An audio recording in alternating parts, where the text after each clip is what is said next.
मैं आपसे कुछ पूछना चाहता हूँ, मार्गदर्शन मतलब पिछले विधानसभा सत्र में नहीं, आप मुझसे कैसे पूछ सकते हैं, मंत्रियों से पूछिए। ये क्या है कि विधानसभा से जुड़ा विषय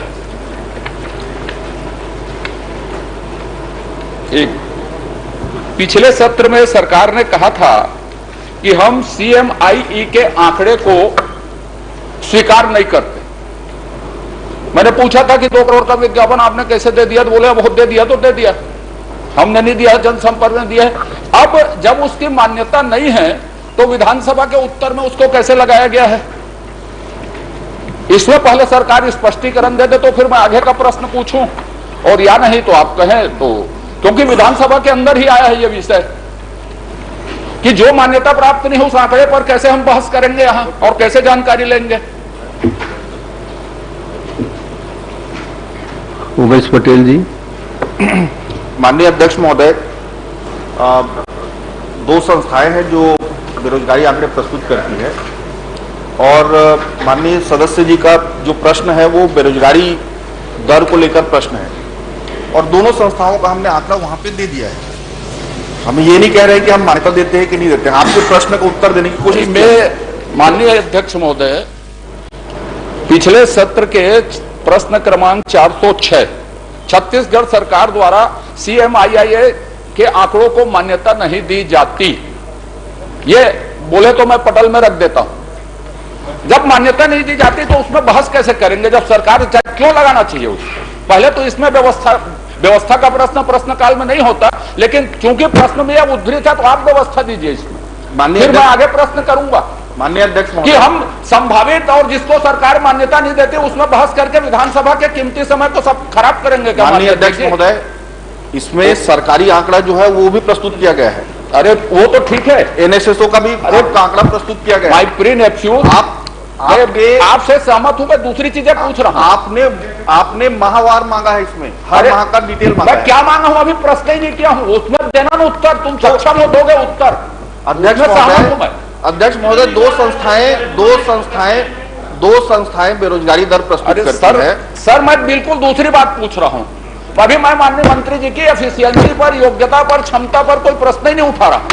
अरे तो सुनिए तो उसको, जो मैं बोल रहा हूं, मैं अध्यक्ष जी को बता रहा हूं। अरे सरकार अध्यक्ष जी का कुछ आने दो, मैं अध्यक्ष जी से मुखातिब हूं। माननीय अध्यक्ष महोदय, 2 संस्थाएं हैं जो बेरोजगारी दर प्रस्तुत करती है या पब्लिश करती है। हमने दोनों संस्थाओं का डिटेल दिया है, हमने कुछ छुपाने की कोशिश नहीं की है। और मान्यता देना नहीं देना अलग विषय है, लेकिन जो प्रश्न उन्होंने पूछा है उसके चलिए आप सरकारी आंकड़ों पर पूछिए ना। सुनिए ना साहब, आप क्यों मानना है विधानसभा की? चलिए बोलिए, बोल लीजिए। माननीय अध्यक्ष महोदय, आज 19 जुलाई है और डॉक्टर खूबचंद बघेल की जयंती है जी, और इस अवसर पर उन्हें नमन करते हैं, क्योंकि उन्होंने पहली बार छत्तीसगढ़ राज्य की स्थापना की मांग की थी। उन्हें विनम्र श्रद्धांजलि। एक मिनट साहब, मांग किसी ने कही होगी, छत्तीसगढ़ शब्द सबसे पहले कोदूराम दलित के काव्य में आया है। छत्तीसगढ़ की मांग धारणा उस समय चलिए हो गया है ना, लेकिन आपकी जयंती इसलिए स्मरण कर दे। चलिए हम सब लोग, तकलीफ है आपको? ठीक है, ठीक, प्रश्न तकलीफ नहीं है, प्रश्न काल में हुआ इसलिए खूबचंद जयंती पर, खूबचंद जयंती जी के अवसर पर पूरा सदन उन्हें नमन करता है। मैं सदन की ओर से उन्हें प्रणाम करता हूँ। माननीय अध्यक्ष महोदय, इस छत्तीसगढ़ के स्वप्न दृष्टा निश्चित रूप से खूबचंद बघेल जी थे, हम उनको नमन करते हैं, उनके श्री चरणों को प्रणाम करते हैं। लेकिन माननीय अध्यक्ष महोदय, खूबचंद बघेल जी के उन सपनों को अगर किसी ने साकार किया है तो अटल बिहारी वाजपेयी ने किया था। माननीय अध्यक्ष महोदय, आपने नहीं पुकारा तो भी मैं खड़ा हो गया, मान लो खड़े हो जाइए और सदस्य मान लो प्रसन्नता व्यक्त करेंगे तो सरकारी आंकड़ों को सरकारी आंकड़ों में ध्यान में रखते हुए उस पर प्रश्न। मैंने आप सरकार को कोई निर्देश नहीं देंगे, अधिकारी मैं दे दूंगा ना, मुझे देना होगा। अभी 3 दिन में कितना? माननीय अध्यक्ष महोदय, प्राइवेट आंकड़ा हो या सरकारी आंकड़ा हो, मैं दोनों में बहस करूंगा। जब विधानसभा के पटल में आ गए, मैं तो अपनी जानकारी बढ़ाने के लिए पूछ रहा था। ठीक है। आप माननीय मंत्री महोदय ये बताने का कष्ट करें, ये पंजीकृत बेरोजगार को चयन करने की प्रक्रिया क्या है? माननीय अध्यक्ष महोदय, पंजीकृत जो बेरोजगार हमारा रोजगार कार्यालय है वहां जो बेरोजगार है अध्यक्ष महोदय, उसके लिए कोई रोक टोक नहीं है, वो आता है अपना रजिस्ट्रेशन कराता है। इसके लिए कोई प्रक्रिया चयन करने की कोई प्रक्रिया नहीं है। जो भी आता है अपना रजिस्ट्रेशन कराता है, 3 साल के लिए उसका पंजीयन जीवित रहता है। माननीय अध्यक्ष महोदय, मैंने कहा आपने उत्तर दिया है रोजगार हेतु पंजीकरण जो करवाते हैं उसकी प्रक्रिया क्या है? बेरोजगार का पंजीयन नहीं करते, अपितु रोजगार चाहने वालों का पंजीयन करते हैं। तो रोजगार चाहने वालों का चयन करने का मापदंड क्या है? मतलब बेरोजगार जो है वो रोजगार चाहता नहीं है, ये बोल रहे हैं आप? नहीं, रोजगार हेतु जो आपने उत्तर दिया है, रोजगार चाहने वालों को पंजीकृत करने के चयन के मापदंड क्या है? या वही तो है, जो बेरोजगार है वही रोजगार चाहेगा। जिसके पास रोजगार है वो नया रोजगार क्यों चाहेगा? अच्छा, तो उसका मापदंड क्या है? मापदंड क्या आपको बताया? ओपन है, वो रोजगार कार्यालय हमारा ओपन है, उसमें कोई भी आएगा रजिस्ट्रेशन कराएगा, 3 साल तक उसका पंजीयन जीवित रहेगा। तो उसके लिए शिक्षा, उम्र, आयु, इसका कोई मापदंड नहीं है? आप देखिए, मैट्रिक पास होगा उसका होगा, बताइए ना, बताइए, मैं सुन रहा हूं। जो रोजगार कार्यालय है उसमें व्यक्ति आएगा, अपने जो उसमें मापदंड दिए हैं उस मापदंड के अनुसार वो रजिस्ट्रेशन कराएगा, और जो मापदंड में आएगा उसका रजिस्ट्रेशन। सर, वो बात सुन ली मैंने, प्रशंसा भी कर दी। मैंने ये कहा मापदंड में जो आएगा करवाएगा, तो उम्र की, शिक्षा की, वय की, किसी की कोई जरूरत नहीं है, खुला बाजार है। मैं जाऊंगा तो मैं भी करवा सकता हूं। मैं ये पूछ रहा हूं। माननीय अध्यक्ष महोदय, नवंबर के बाद भी करा सकते। थोड़ा यार बैठना, गंभीर बात तो समझ में आए नहीं। आगे करवानी पड़ेगा आप कोई मापदंड उसका होगा इच्छुक चाहने वाले का, ये बता दीजिए ना। उम्र होगी, शिक्षा होगी, जात होगा, समाज होगा, कि इसको SC ST को हम विशेष छूट इसमें देते हैं, उम्र में देते हैं, किसी में देते हैं, कोई ऐसी चीज हो तो बता दीजिए। पूरे छत्तीसगढ़ के बेरोजगारों को फायदा होगा। अध्यक्ष महोदय, इसके लिए कोई क्वालिफिकेशन या कोई जातिगत कोई इस तरह का कोई मापदंड नहीं है। जो व्यक्ति अपने आप को बेरोजगार समझता है वो आता है पंजीयन कराने। कुछ फार्म तो भरता होगा भैया, इनकी भाषा बदल गई। फार्म में कुछ होगा ना, उम्र क्या है, पढ़ा कि लिखा क्या है, लेकिन वो मापदंड नहीं है, वो डिटेल है। जैसे डिटेल देता है ना, detail. Chandrakar ji are very confuse, this is very clear, simple procedure. Any person in the matric pass यही रजिस्टर्ड टू रोजगार का। अब आप कहेंगे मुझे आगे कि हुल्लड़ मत करिए करके, हम लोगों को बोलते हैं तो हुल्लड़ शब्द इस्तेमाल हो जाता है। मैंने हुल्लड़ शब्द नहीं कहा, अब इधर से हो जाता है। मैं आपको यह कह रहा हूं कि वो मापदंड नहीं जो शब्दावली इस्तेमाल कर ले। उम्र, शिक्षा, समाज, इसका कोई मापदंड है? और यदि नहीं है तो क्या मैं अपना पंजीयन जाके करवा सकता हूं क्या? माननीय अध्यक्ष जी, जब ले हमारे सरकार माननीय अध्यक्ष करना पड़ेगा मंत्री। एक्सपायरी लोगों का कहीं रजिस्ट्रेशन नहीं होता है रोजगार कार्यालय में, एक्सपायरी। माननीय अध्यक्ष महोदय, मैंने कहा कोई मापदंड नहीं है जो अपने आप को बेरोजगार। ने उनने सीधा प्रश्न पूछा है, क्या माननीय चंद्राकर जी रोजगार दफ्तर में जाके अपना पंजीयन करा सकते हैं? आपका उत्तर सीधा है, नहीं तो नहीं। अध्यक्ष महोदय, लेकिन नवंबर के बाद इनको निर्देशित किया जाए, नवंबर के पहले पंजीयन न कराएं। अब तुम खड़े हो गए तो यह बता दो कि नपुंसक नहीं हो, यह कैसे पता चला आपको? आपका आपत्तिजनक है। आपका बयान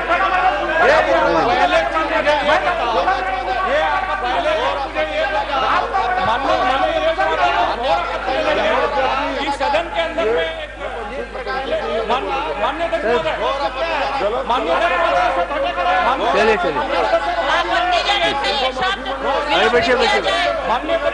आपत्तिजनक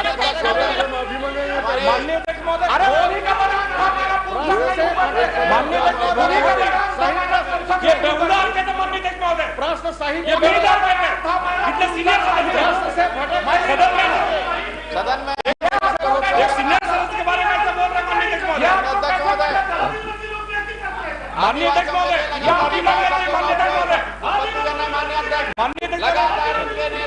चलिए आप बैठे प्लीज। माननीय अध्यक्ष महोदय, माननीय अध्यक्ष महोदय को माफी मांगने के लिए बोलिए। माननीय अध्यक्ष क्या चलिए सीधा सीधा प्रश्न करिए, उसको विलोपित करिए। चलिए सीधा प्रश्न कर रहे हैं, आप बैठिए। अध्यक्ष महोदय सदन में माननीय अध्यक्ष महोदय ये सदन में बोलने का शब्द नहीं होता है। विद्वान साथियों के ऐसा बोलेंगे, ये सदन में ऐसा बोलेंगे, यही सदन की चलिए चलिए बैठिए। सदन के यही परंपरा है, सदन के यही परंपरा है, यही सब बोलने की परंपरा है, ये सदन में बोलने का यही परंपरा है, ये सदन में बोलने का यही परंपरा है। अध्यक्ष महोदय अपमान करने प्रश्नकाल का सदुपयोग करिए। माननीय अध्यक्ष महोदय चलिए माननीय अध्यक्ष बैठ जाओ भैया, राकेश साहब बैठ जाइए, बैठ जाइए, ये नपुंसक सब सदन में बोलना उचित है। सदन इसको में आप विलोपित करिए। बैठिए। माननीय बोला है, बैठिए बोला है, बैठिए। सदन में निकाल के देखिए, नपुंसक बोलता है। देखिए मैं नपुंसक, नपुंसक दिख रहा है इसके सामने। एक मिनट देखिए। नपुंसक दिख रहा है इसके सामने। माननीय सदस्य से माफी मांगने के लिए बोले।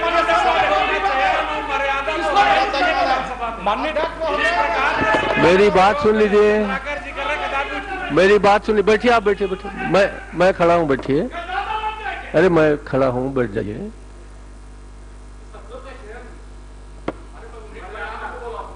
मैं प्लीज प्लीज प्लीज प्लीज, हालांकि केंद्र सरकार ने, सुप्रीम कोर्ट ने, सभी ने थर्ड जेंडर को यहाँ मान्यता दे दी है, फिर भी आपने नपुंसक शब्द जो कहा है उस संबंध में जितनी भी बातें हैं उसको मैं विलोपित करता हूँ। अध्यक्ष महोदय सदन में अगर इन्होंने बोला है तो विलोपित साथ है माफी मांगे, ये बहुत गंभीर बात है। नहीं, भरी सदन में किसी सदस्य विलोपित हो गया। कैसे कहा? क्या बात? भरी सदन में नपुंसक कैसे कहा सदन पे? नहीं, मैंने कैसे बोला? नपुंसक नहीं कहा है, मैंने कैसे नपुंसक नहीं बोला? कहा, मैंने अध्यक्ष नपुंसक महोदय नहीं कहा जब तक है। माफी नहीं मांगते माफ करने लायक नहीं है। नपुंसक शब्द के संबंध में जितने भी चर्चाएं हुई विलोपित कर दिया। प्लीज बैठ जाइए।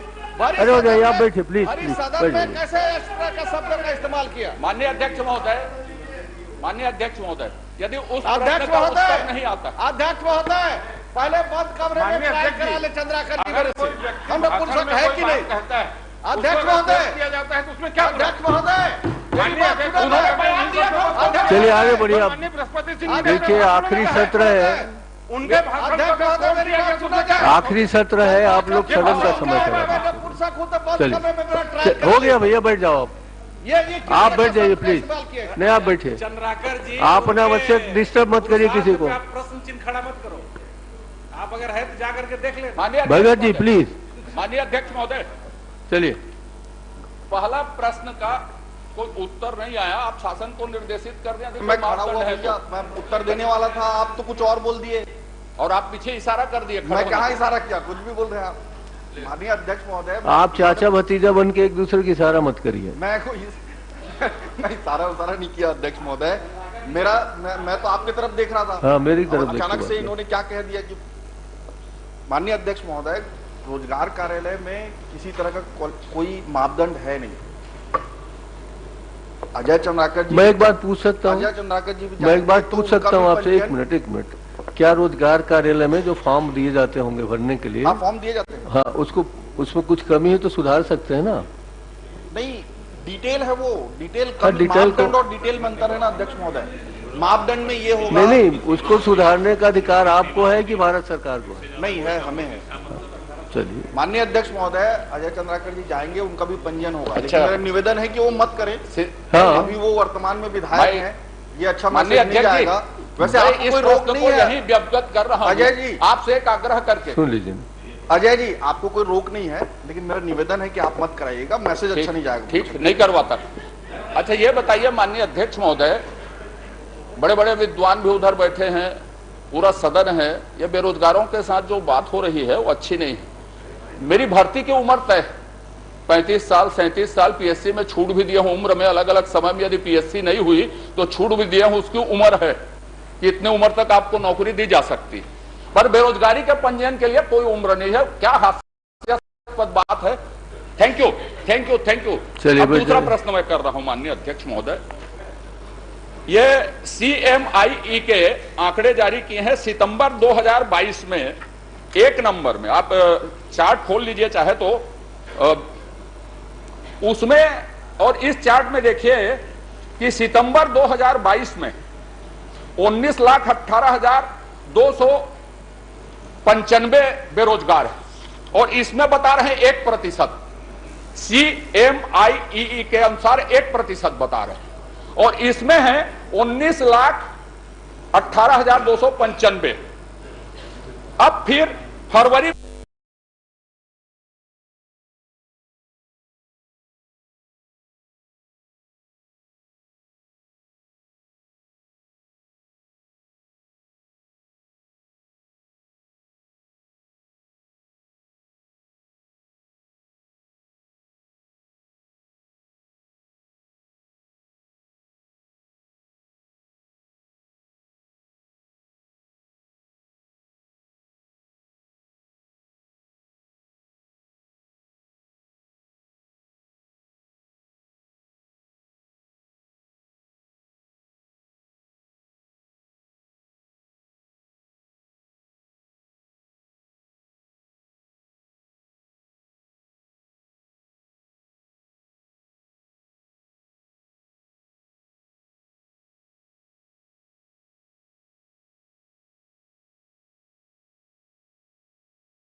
টাটা প্লে অসমীয়া মনোৰঞ্জন powered by reel drama. Tata play Asamiya মনোৰঞ্জনৰ সৈতে অসমৰ কাহিনীবোৰ চাওক। Asamiya cinema shows. ई ने जो आंकड़ा प्रस्तुत किया है उसके हिसाब से हम न्यूनतम बेरोजगारी दर पे हैं और NSSO जो केंद्र सरकार का जो संस्था है उसने भी जो बेरोजगारी आंकड़ा है इन अ वे CMIE से मेल खाता है। तो क्या वो ये कहना चाह रहे हैं कि जो केंद्र सरकार ने जो सरकारी आंकड़ा प्रस्तुत किया है वो गलत है? अगर वो ये इस बात को मानते हैं तो फिर आगे डिस्कशन करते हैं इस पे। मैं तो माननीय अध्यक्ष महोदय एक लाइन और एक लाइन, सिर्फ 2 आंकड़े आपने दिए। क्या 19 लाख समथिंग जो दिया है वो 1% होता है? 18 लाख समथिंग दिया हुआ 8% होता है? आप किसको स्वीकार करते हैं, किसको मापदंड देते हैं और आपने जिस आधार पर इसको लगाया है वो आधार बताइए, उसकी स्वीकारोक्ति बताइए। आप इधर उधर के उत्तर मत दीजिए। इसीलिए मैंने पहले माननीय अध्यक्ष कि आधार किस आधार पर आप मानते? माननीय अध्यक्ष 2 करोड़ का विज्ञापन दे दिए 1% और 8% में। आपका आंकड़ा बोलता है 18 लाख 19 लाख, वो कितना प्रतिशत? क्यों छत्तीसगढ़ के बेरोजगारों का पैसा कर? माननीय अध्यक्ष महोदय, रोजगार कार्यालय का पंजीयन आप कंपेयर नहीं कर सकते किसी बेरोजगारी दर के निकालने वाले मेथोलॉजी से। CMIE का अपना मेथोलॉजी है, NSSO का एक सेकंड पूरा बात सुनिए, पूरा बात सुनिए। NSSO का अपना मेथोलॉजी है, वो अपने मेथोलॉजी से निकालता है।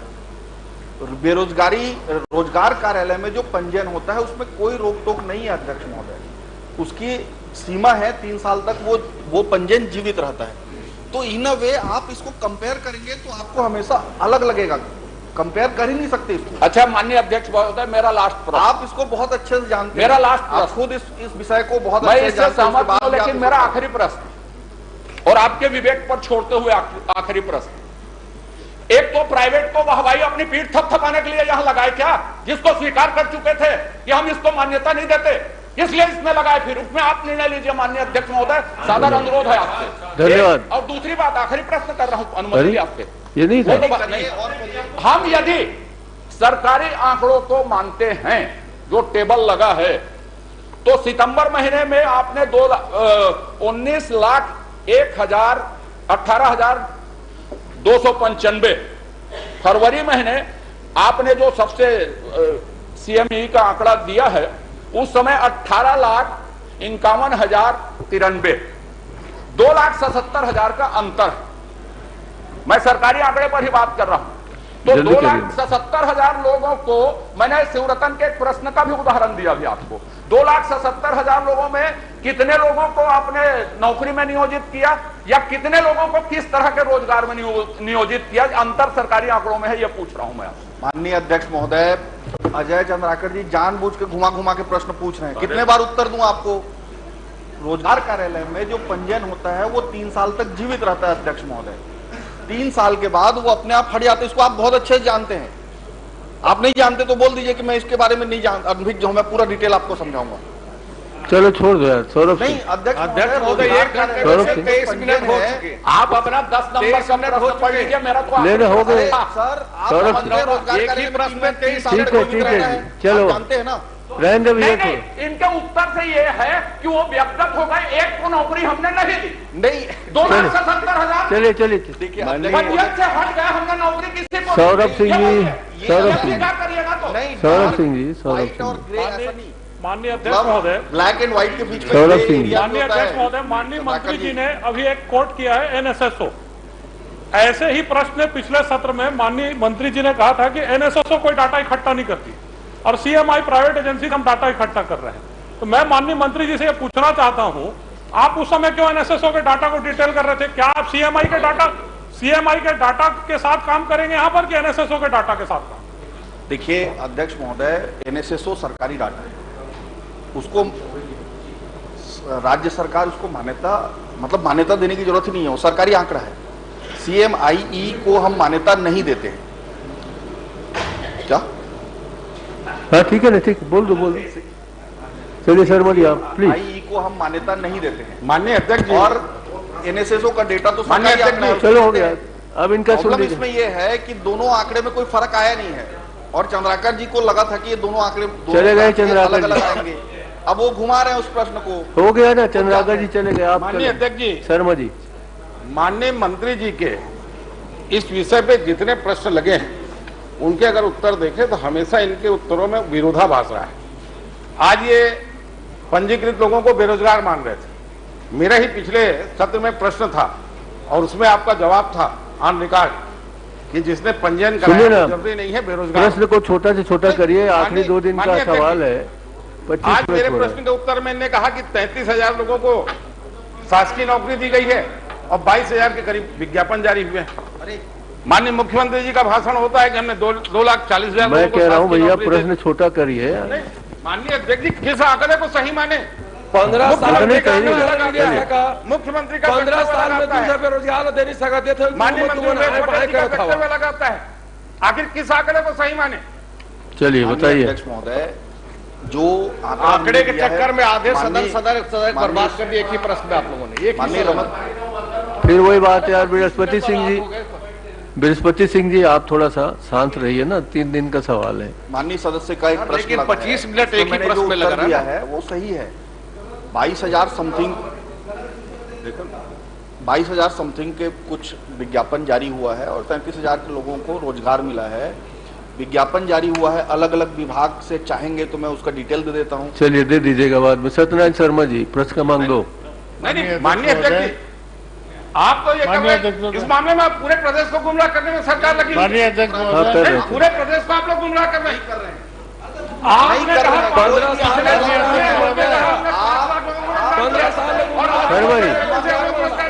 शर्मा जी प्लीज। छत्तीसगढ़ के बेरोजगारों के भविष्य के साथ आप ठीक है ना, आगे आप लोग उत्तर गलत करता है। आइए। नहीं माननीय अध्यक्ष जी, पूरी तरह से उत्तर गलत है। सरकार इसमें निष्पक्ष नहीं है, सरकार घुमाने वाली बात कर रही है। शर्मा जी, नहीं, बिल्कुल नौकरी देने वाला क्या हुआ? श्रीमान जी, आप लोग 2 लाख शर्मा जी, माननीय अध्यक्ष महोदय, अलग अलग आंकड़े भी प्रस्तुत किए जाते हैं। माननीय अध्यक्ष महोदय, आप बोलिए। गंभीर विषय है, गंभीर विषय है, बेरोजगारों से जुड़ा हुआ विषय है जी। 15 साल सदन में माननीय अध्यक्ष जी, सदन में 3 प्रकार का जवाब आता है जी। मुख्यमंत्री जी जो होल्डिंग लगाए उसमें कहते हैं हम 10 लाख बेरोजगार नौजवानों को रोजगार दे रहे हैं जी। आखिर में पंजीकृत बेरोजगार कितने हैं और इनका बेरोजगारी का जो मापदंड है रोज बदलते हैं। और दूसरी बात माननीय अध्यक्ष जी, माननीय अध्यक्ष महोदय, इनका जो मापदंड है प्रेस कमान दो।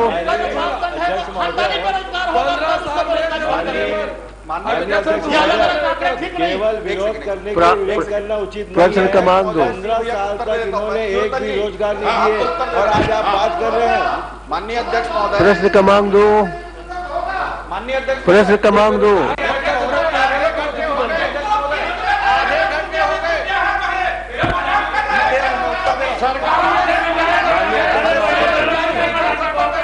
प्रेस कमान दो। प्रश्न कमान दो महाराज।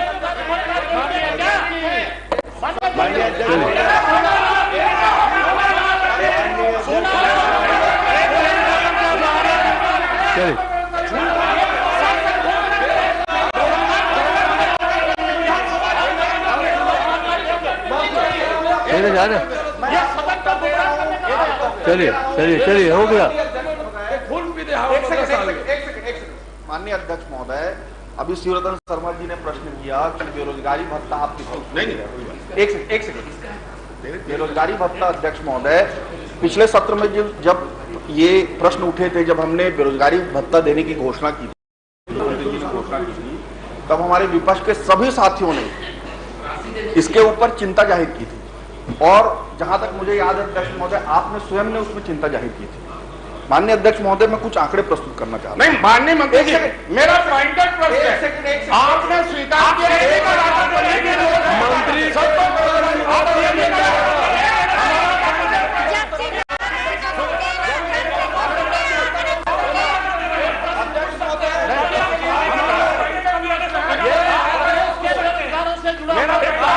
उत्तर आ रहा है, उत्तर आ रहा है। माननीय मंत्री जी आता है 16 लाख लोगों को बेरोजगार भत्ता देंगे क्या? अरे हमने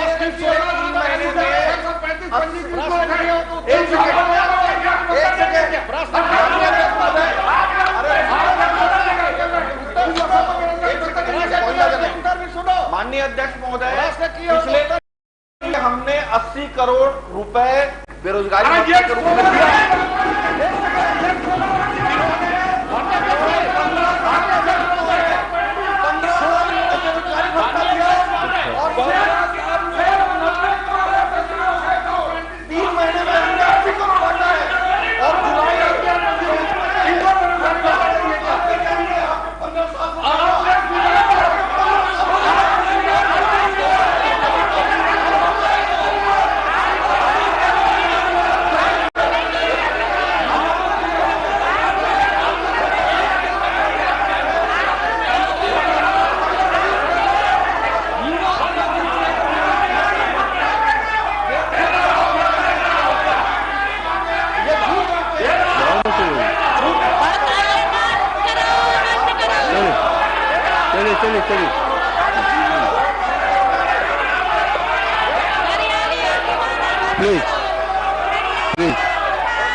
चलिए प्लीज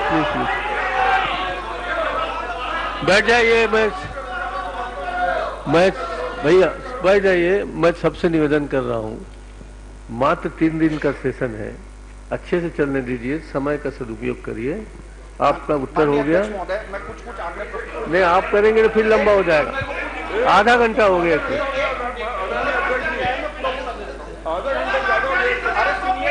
माननीय अध्यक्ष महोदय, मंत्री जी खाली हाया में उत्तर दे कि आपने आपने स्वीकार किया है कि 16,40,635 लोग पंजीकृत बेरोजगार हैं, इनको बेरोजगारी भत्ता देंगे क्या? मेरा पॉइंटेड प्रश्न पॉइंटेड उत्तर दे दीजिए। मैं उत्तर आप दूंगा, आएगा उत्तर दीजिए। मैं उत्तर पूरा दूंगा। आप पूरा दूंगा बोलेगा, जहां पे इनको लगता है ना अध्यक्ष महोदय की पोल खुलेगी, ये धड़क जाते हैं। इनकी पोल 15 साल में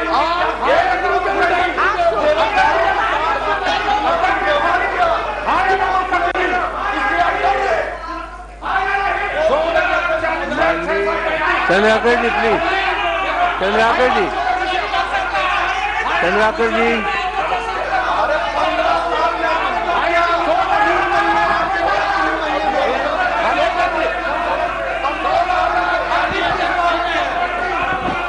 चलिए बच्चे, चलिए प्लीज शर्मा जी ऐसा मत करिए। शर्मा जी आज मैं और आने वाले 3 दिनों में मैं इस तरह की कोई बातें को माफ करने के पक्ष में नहीं हूं। आप लोग शांति से सदन चलने दीजिए, व्यवस्थित ढंग से चलने दीजिए। आपका उत्तर खत्म हो गया, आप विद्वान मंत्री हैं, आप बैठ जाइए। विद्वान सदस्य बैठ गए, प्रश्न मांग दो प्लीज। अध्यक्ष महोदय बोलने चलिए मैं आपको भी रोक